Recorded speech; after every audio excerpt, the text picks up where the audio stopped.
Let me guess, he's not texting back. He's gone quiet.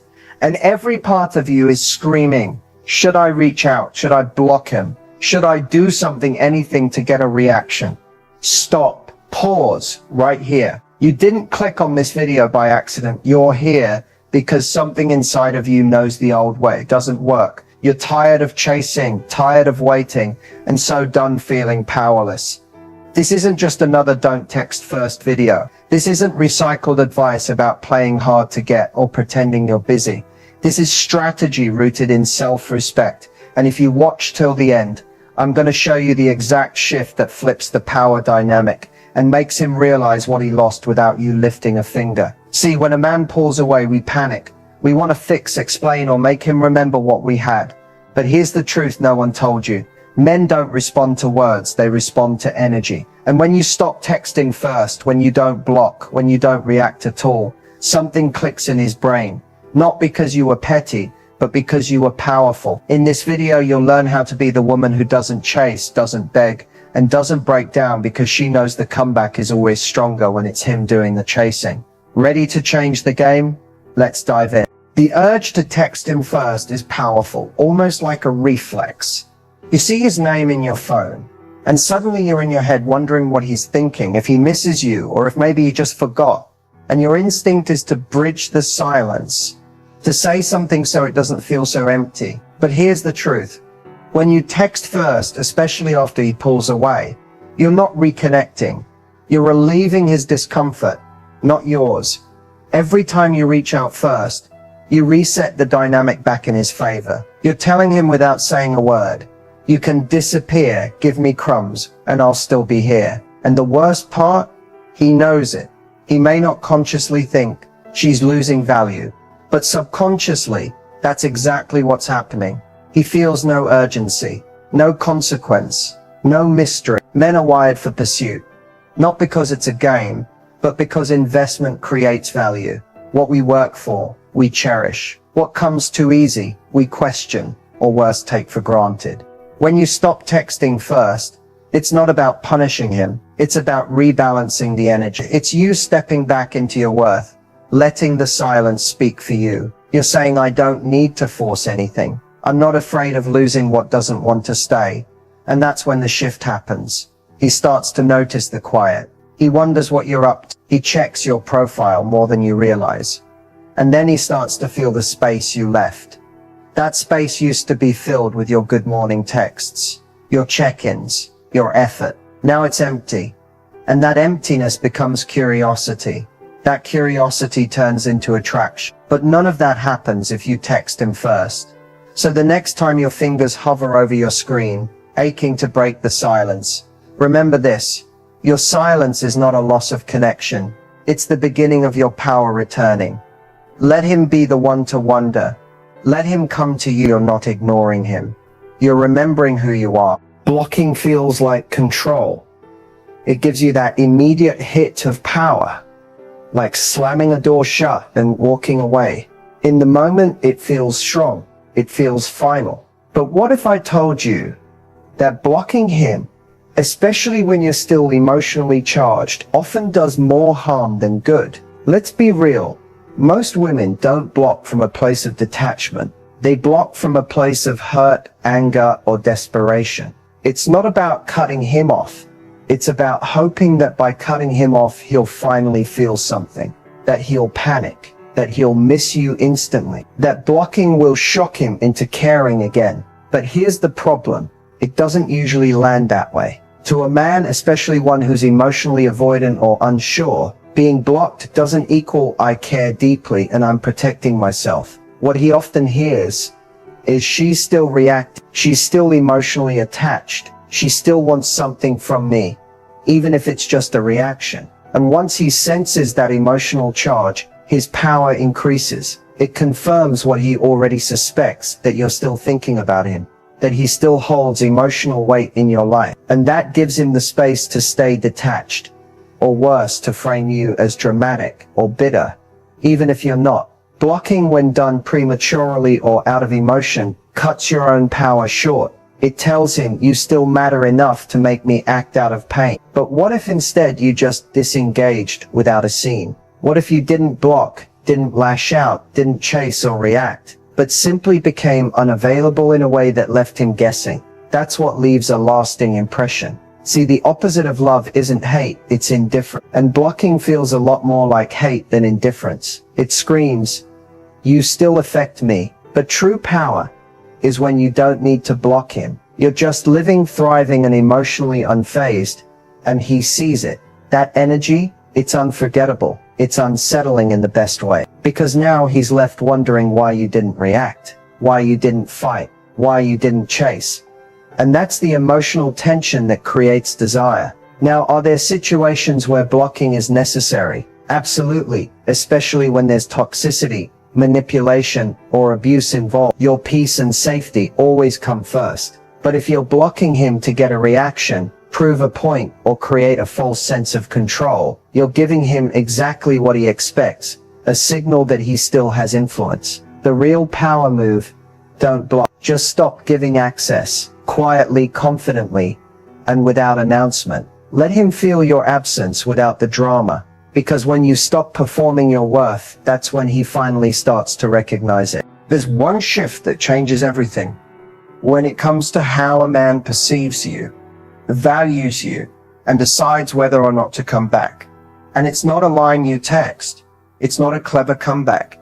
It's not even about looking hotter or posting cryptic quotes on your story. The shift is energetic, and it happens the moment you stop trying to be chosen and start choosing yourself. That sounds simple, but it's not easy, because for so long, we're taught that love means effort, that if someone is pulling away, we should try harder, love louder, be more available, more understanding, more easy to be with. But what actually gets his attention isn't your availability, it's your absence paired with your self-possession. Here's what I mean. When a man senses that your energy is no longer orbiting around him, that you're no longer waiting, wondering, hoping, his brain registers loss, not just of your presence, but of your focus. And to the masculine mind, attention is everything. If he knows you're still emotionally tied to him, even in silence, he's not worried. He feels in control. But the moment that energy detaches, the moment your world starts revolving around you instead of him, that's when it hits. Because attention is currency, and suddenly you're no longer spending it on him. You're not checking his stories. You're not waiting for the text. You're not sitting in what ifs. You're investing your time, your glow, and your focus back into your own life. That shift, not in words but in energy, is what makes him stop and think, wait, did I lose her? Not did I upset her? Not is she mad at me? But did I actually lose her presence, her attention, her softness? And that's the kind of thought that lingers in his mind at 2 a.m. when everything is quiet. That question will echo louder than any message you could have sent. You become the one that got away without trying to be. You become unforgettable without saying a word. You become valuable again because you stopped putting him at the center of your universe. And no, this isn't about manipulation. This is about truth, about reclaiming the parts of yourself that you gave away too easily. Your time, your energy, your emotional labor, and channeling it back into the one person who will never abandon you. You. That's the shift that gets his attention. Not a strategy, but a state of being. Not a performance, but a realignment. Because the moment you stop trying to get him back is the moment he starts trying to get you back. The moment you pull back is the moment everything starts to shift. Not just in the dynamic with him, but within you. It's subtle at first. There's that discomfort, the silence, the temptation to reach out and break the stillness. But if you can resist that urge, if you can sit in the quiet and not chase, something powerful happens. He feels it, even if you haven't said a word, even if he doesn't consciously register it at first. He feels the void where your attention used to be. The warmth you were offering freely, gone. The check-ins, the just thinking about you texts, the emotional support you gave, even when he didn't ask for it, all of it suddenly missing. And that absence hits harder than any argument or emotional message ever could. You're no longer available on demand, no longer feeding his ego, soothing his doubts, or holding the connection together by yourself. And while it might seem like he's fine, like he's unaffected, trust me, the silence grows louder with time, especially if he's used to you always being there. But pulling back doesn't just change his experience, it changes yours. You start seeing things more clearly. You notice how much of yourself you were giving away without getting anything in return. You begin to feel your own power again, not the power to control someone else, but the power to stop needing to. And the beautiful thing is, when you pull back, you give him space to step up if he chooses to. You stop forcing, fixing, or filling the silence, and that allows him to feel what life is like, without you actively holding space for him. That space becomes the mirror. It reflects his actions back at him, and he starts to question, where did she go? Why isn't she trying anymore? Did she move on? That's when curiosity kicks in. That's when desire slowly starts to return. Not because you played a game, but because you stopped being the only one trying. That imbalance he didn't notice before, he feels it now. And sometimes pulling back reveals the truth you didn't want to see. Sometimes they don't come back. And that's just as powerful, because then you know it was never real effort. It was just convenience. But when the connection is real, when there was something meaningful there, your pullback becomes magnetic. It draws him in without force, because now he's the one questioning what he lost. Pulling back is not rejection. It's not punishment. It's a recalibration, a return to balance. You stop fighting for a place in his life, and he's left to decide if he's willing to fight for a place in yours. And that's when the dynamic changes. Not when you explain yourself, not when you beg, but when your silence starts speaking louder than anything you ever said before. Rebuilding your feminine energy after being hurt, ghosted, or emotionally drained isn't about becoming soft or submissive. It's about coming back to yourself, to the version of you that existed before the overthinking, the anxiety, the self-doubt, and the chase. It's about reclaiming the version of you who knows she's enough without needing validation to prove it. Feminine energy is magnetic. It doesn't chase, it attracts. But the problem is, when we feel ignored or rejected, we often slip into our masculine control, logic, action. We start overanalyzing, strategizing, texting, fixing. We try to do more to get love instead of receiving more by simply being. That's where everything starts to disconnect. Rebuilding your feminine energy means letting go of the urge to force outcome. It means detaching your self-worth from how much attention he gives you. It's the quiet power of being present, intuitive, and emotionally anchored. Not because you want him to come back, but because you're finally returning to your own emotional home. And you don't have to change your personality to do this. You don't have to be overly soft-spoken, wear dresses, or meditate for hours. Reclaiming your feminine energy is more about how you move through the world. Are you responding or reacting? Are you grounded or grasping? Are you seeking outside of you or building from within? When a woman is in her feminine, she's not easy to forget. Why? Because her energy feels like safety, like peace, like warmth. Not because she's trying to be perfect, but because she's so at home with herself, you can't help but feel drawn in. And ironically, this is when the shift happens in him too. When you stop clinging, when you stop proving, when you stop bending over backward, suddenly he's not being pursued, and that contrast creates tension. A man who once felt your energy chasing him now feels your absence, and it does something primal. It makes him wonder. But here's the key. You don't rebuild your feminine energy to get him back. You rebuild it because you miss you. You miss your joy, your peace, your softness, your lightness. You're tired of carrying the weight of connection on your back. Tired of proving you're worthy. Tired of being in fight or flight around someone who should have made you feel safe from the beginning. So start slowly. Take the pressure off. Breathe. Let yourself rest. Play. Feel. Receive. Do the things that make you come alive again. You don't have to announce it. Just become it. Because when you rebuild your feminine energy, you don't have to chase anyone. The right person feels it, and they come closer. Not because you ask them to, but because they can't stay away. One of the most underestimated forms of power in any relationship, especially with men, is non-reaction. Not silence out of spite, not pretending you're fine when you're not, but genuine non-reaction, the kind that comes from self-trust, emotional control, and knowing your value so deeply that someone else's behavior no longer determines your peace.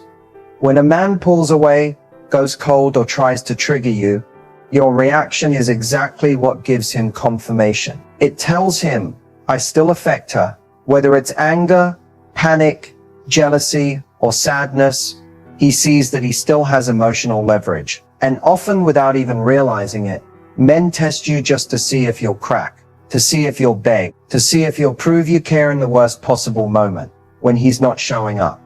But when you don't react, when you observe instead of over-explain, detach instead of defend, and keep your center instead of spiraling, everything changes.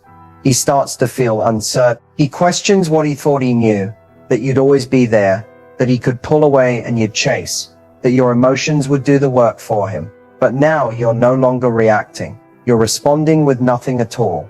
And that is powerful, because non-reaction doesn't just protect your dignity, it also keeps the dynamic from becoming performative. You're no longer trying to prove your worth through a text, an emotional outburst, or a desperate attempt to fix it. You're not showing up as the over-functioning version of yourself. You're just being. And that space you create, it's magnetic. You stop leaking energy. You stop feeding drama. You stop trying to change someone who isn't choosing to show up fully. And the moment you stop reacting, he starts to feel the emotional consequences of his actions.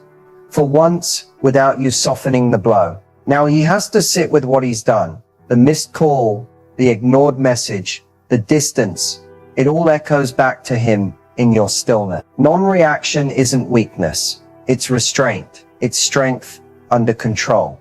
And yes, it's incredibly hard, because your instinct will be to fight for understanding, to defend yourself, to get closure. But you don't need to get loud to be heard. When you stop reacting, you're not suppressing. You're just choosing not to give energy to what doesn't serve your self-worth. And that subtle shift in energy, it forces him to show his true colors. If he cares, he steps up. If he doesn't, your silence becomes the clean exit you never had to beg for. So next time he says something to bait you, goes quiet to trigger you, or test your boundaries, pause. Don't flinch. Don't explain. Just observe. Because the woman who doesn't react is the woman who can't be controlled. And that kind of presence is unforgettable. Emotional detachment isn't about shutting down. It's not about pretending you don't care, acting cold, or suppressing your feelings. It's about staying rooted in you, no matter what someone else is or isn't doing. It's choosing peace over chaos, clarity over confusion, and self-respect over obsession. The reason we struggle with detachment is because, at our core, we crave connection. We want to feel seen, chosen, and safe. So when someone we care about pulls away, goes cold, or becomes inconsistent, we start to attach our identity to their behavior. We tell ourselves stories like, if he cared, I'd feel it. If he loved me, he'd prove it. If he doesn't show up, maybe I wasn't enough. And that story, it's where the emotional chaos begins. Detachment is the skill of separating someone's actions from your worth. It's looking at his silence and not making it mean you're unlovable. It's seeing him be distant and not spiraling into self-blame. It's feeling the absence, but instead of filling it with anxiety, you fill it with self-connection. Because here's the truth. Most people are reacting to their own inner world. His mood swings, mixed signals, or pullbacks may have nothing to do with you, and everything to do with his fears, his past, or his emotional immaturity. But when you're too attached, you'll always personalize his behavior. You'll make it your fault. And that's when you start chasing, overthinking, and losing pieces of yourself in the process. So how do you stay emotionally detached? You start by getting curious, not reactive. Ask yourself, what am I feeling? And why do I want to control this? Is it because you genuinely care? or because you're afraid of being abandoned? Is it love or fear masquerading as connection? Next, come back to your own energy. When was the last time you poured into you, your passions, your peace, your goal? Emotional detachment grows strongest when your life is full without him, not because you're avoiding vulnerability, but because you're not relying on someone else to regulate your emotional world. You also need to stop negotiating with potential. Stop clinging to the version of him that only exists in your imagination. Detachment is choosing to see things as they are, not as you hope they could be. And most importantly, remind yourself daily, you don't chase what's meant for you. You don't force love to prove it's real. And you don't shrink yourself to keep someone comfortable. Emotional detachment isn't distance, it's discernment. You feel everything. You love deeply, but you don't lose your center in the process. So stay soft, but grounded, open but aware, loving but not desperate. Because when you learn how to stay emotionally detached, you don't just protect your heart, you elevate your standards. You might be wondering, does any of this really work?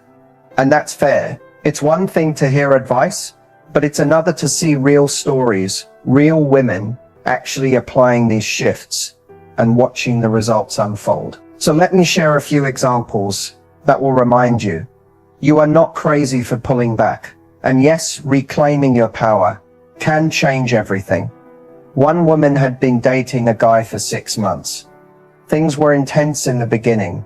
Constant texting, spontaneous dates, deep conversations. Then suddenly, he started pulling away. Texts got short, plans became excuses, and her anxieties skyrocketed. She wanted to ask what was wrong, fix it, force clarity, but instead she chose a different path. She didn't text, she didn't beg, she didn't block. She just detached, focused on herself, reconnected with her friends, went back to her hobbies, and stopped monitoring his energy. 3 weeks later, he messaged her, "I don't know what happened, but I miss the way you made me feel. Can we talk?" She didn't get him back by chasing. She got him back by letting go. Another woman was in a long-distance situation where things felt unbalanced. She was always initiating, always giving, always trying to keep the connection alive. When she realized how exhausted she was, she decided to stop showing up where she wasn't being met. She didn't make an announcement. She just pulled back. She didn't post thirst traps.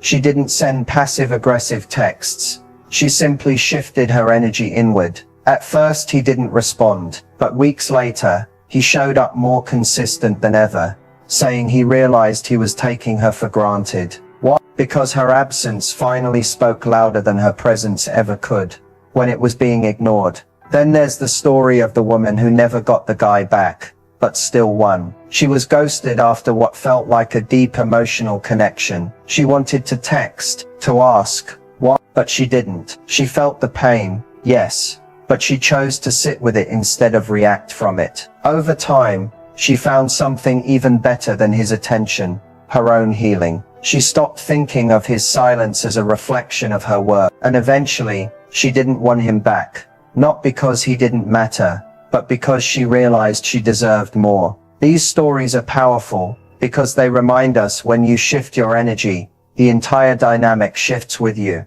Whether he comes back or not is secondary. The real win is that you come back to yourself. You stop leaking your power into people who can't hold it. You stop asking, how do I keep him? And start asking, do I even want him now that I see him clearly? That's not a tactic. It's transformation. And the women who embody this, they don't need to chase love because they've become the kind of woman love doesn't want to lose. Your power move isn't a text.